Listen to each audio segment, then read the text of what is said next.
Hi everyone, কি অবস্থা সবার? তো আজকে আমরা খুবই সিম্পল একটা কাজ করব, খুবই সহজ একটা বিষয় সম্পর্কে জানবো, সেটা হলো প্রাইমালিটি টেস্ট। তো প্রাইমালিটি টেস্ট কিভাবে করি সেটা আমরা জানবো আজকে। তো গত ভিডিওতে আমরা হচ্ছে ডিভিসর সম্পর্কে জানছি যে ডিভিসর বিষয়টা কি, ডিভিসর কিভাবে বের করে, স্কোয়ার রুট অফ এন এ কীভাবে ডিভিসর করতে হয় সেটা। তো প্লেলিস্টে সব কিছু অ্যাড করা আছে, আপনি চাইলে সেখান থেকে দেখে নিতে পারেন। তো আজকে হচ্ছে প্রাইমালিটি টেস্ট। তো প্রাইম নাম্বার সম্পর্কে মোটামুটি সবাই ধারণা থাকা উচিত, তারপরে আমি একটু বলে দেই। ধরেন 5 একটা সংখ্যা, 5 প্রাইম হবে কি প্রাইম হবে না সেটা কীভাবে বুঝবো? 5-এর শুধুমাত্র এক্স্যাক্টলি দুইটা ডিভিসর যদি থাকে তাহলে 5 প্রাইম।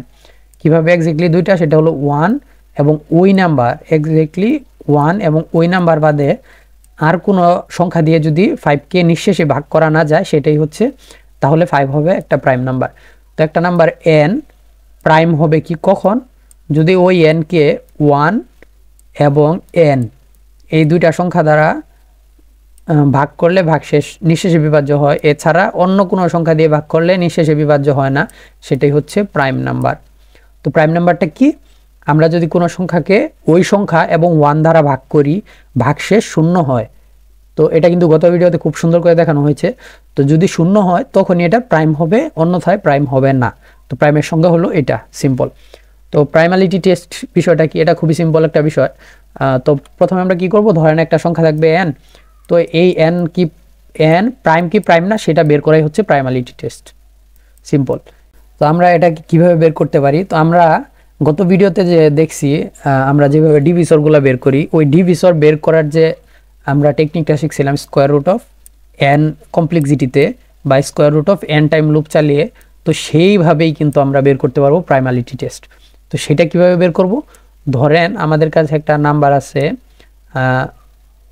8, বা ধরেন আমাদের কাছে আছে 10। তো এই 10 আমরা কি করব? প্রথম দেখব 2 থেকে লুপ চালাবো, কারণ 1 থেকে লুপ চালায় তো লাভ নাই। ওকে, তো আমরা 2 থেকে লুপ চালাবো। প্রথম দেখব যে 2 থেকে আমরা লুপ চালাবো কত? আমাদের i যেটা থাকবে, i ইন্টু i কি হবে? লেস অর ইকুয়াল টু হবে n মানে কি? আমাদের যে বর্তমান সংখ্যাটা 10। তো আমাদের i into i less or equal to হবে n। এবং 2 থেকে i ইন্টু i লুপ চালানোর মধ্যে যদি এরকম কোনো সংখ্যা পেয়ে যাই, এই রেঞ্জের মধ্যে যদি এরকম কোনো সংখ্যা পেয়ে যায় যেটা দিয়ে আমাদের 10 ডিভিজিবল, মানে 10কে ভাগ করা যায় নিঃশেষে, তার মানে এটা কোনো প্রাইম সংখ্যা না। সিম্পল, আমরা রিটার্ন করে দিতে পারবো যে এটা কোনো প্রাইম সংখ্যা না। আর যদি এই রেঞ্জের মধ্যে কোনো সংখ্যা পাওয়া যায় না যেটা দিয়ে 10কে নিঃশেষে বিভাজ্য করা যায়, তার মানে 10 একটা প্রাইম, যদি হয় আর কি। ওকে, তো আমরা যদি একটু কোড ইমপ্লিমেন্টেশনটা দেখি, খুবই সিম্পল এটা। ওকে, তো প্রথমে আমরা কি করব, এগুলো আমি মুছে দেই। প্রথমে হচ্ছে আমাদের একটা সংখ্যা ধরেন n আমরা নিব। তো n নিলাম এবং এটাকে সিন করব বা ইনপুট নিব। ইনপুট নেওয়ার পর আমরা জাস্ট একটা ফাংশন ধরেন ডিক্লেয়ার করতে পারি এদিকে। ধরেন ফাংশনটা কীরকম হবে? এটা হচ্ছে বুলিয়ান ফাংশন হবে, যে এটা রিটার্ন করবে যে ট্রু অর ফলস। ট্রু যদি এরকম হয় প্রাইম নাম্বার তাহলে ট্রু রিটার্ন করবে, আর যদি প্রাইম না হয় তাহলে ফলস রিটার্ন করবে। ধরেন ইজ প্রাইম দিলাম এটা, এবং একটা ইন্টিজার n, এটা নিবে হচ্ছে আমাদের ইন্টিজার n। তখন আমরা কি করব, আমাদের যে ডিভিসর বের করার যে টেকনিকটা ছিল সেটাই খাটাবো এখানে।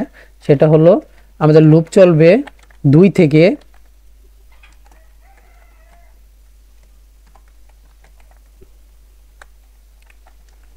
i plus plus. তো সিম্পল, আগে যেটা করছিলাম সেটাই সেম। i 2 থেকে লুপ চলবে i into i less or equal to n পর্যন্ত i প্লাস প্লাস। যদি এটা হয় তার মানে এটা একটা মানে এই রেঞ্জের ভিতরে যদি কোনো সংখ্যা থাকে। এখন চেক করব যে ইফ n mod i যদি 0 হয়, তার মানে এই সংখ্যা দ্বারা এই রেঞ্জের মধ্যে এরকম একটা সংখ্যা আছে যেটা দ্বারা ভাগ করলে হচ্ছে গিয়ে 0 হয়।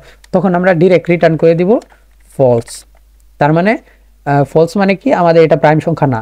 আর যদি এরকম হয় সম্পূর্ণ লুপ ঘোরার পরেও আমাদের কোনো সংখ্যা পায় না যেটা দিয়ে ডিভিজিবল করা যায় এনকে, তখন আমরা কি করব? তখন আমরা ট্রু রিটার্ন করে দিব, সিম্পল। তো এখন যদি আমরা জাস্ট এই ফাংশনটাকে কল করে দেই, ধরেন ইফ ইজ প্রাইমের মধ্যে ধরেন দিলাম হচ্ছে n কে দিয়ে পাস করে বললাম যদি এটা ট্রু হয় তখন সি আউট করবা হচ্ছে ইয়েস। আর অন্যথায় হচ্ছে নো। এলস এলস আমরা কি করব, সি আউট করব হচ্ছে নো। ওকে, তো এখন যদি জাস্ট এটা আমরা রান করার ট্রাই করি, প্রথম ধরেন আমরা দিলাম হচ্ছে 5 এর জন্য, দেখি 5 প্রাইম কি প্রাইম না। 5 কি প্রাইম, ধরেন আমি এখানে ইয়েস নো না দিয়ে এখানে প্রাইম নট প্রাইম দিতে পারি, প্রাইম নট প্রাইম। ওকে, তো এখন যদি দেখি 5 প্রাইম কি প্রাইম না, যদি ইস প্রাইম হয় তাহলে প্রাইম হবে, না হলে না। তো দেখতে পাচ্ছি 5 হচ্ছে প্রাইম, এখানে বলতেছে যে 5 প্রাইম।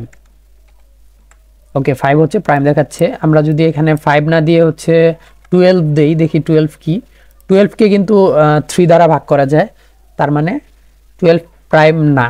এখন দেখি এখানে কি দেয়। ওকে, 12 হচ্ছে নট প্রাইম।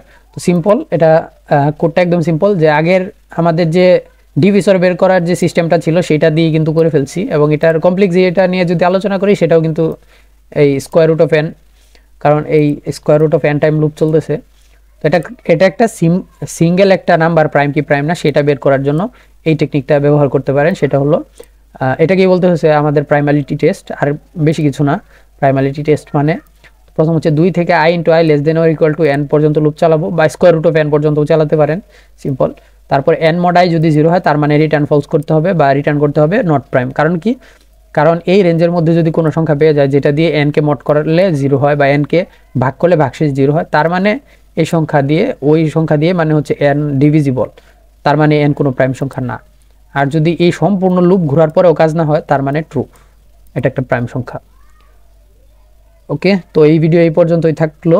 আর পরবর্তী ভিডিওতে আমরা হচ্ছে খুবই ইন্টারেস্টিং একটা টপিক নিয়ে আলোচনা করব, নতুন একটা অ্যালগরিদম শিখবো। তো সেই পর্যন্ত ভালো থাকেন।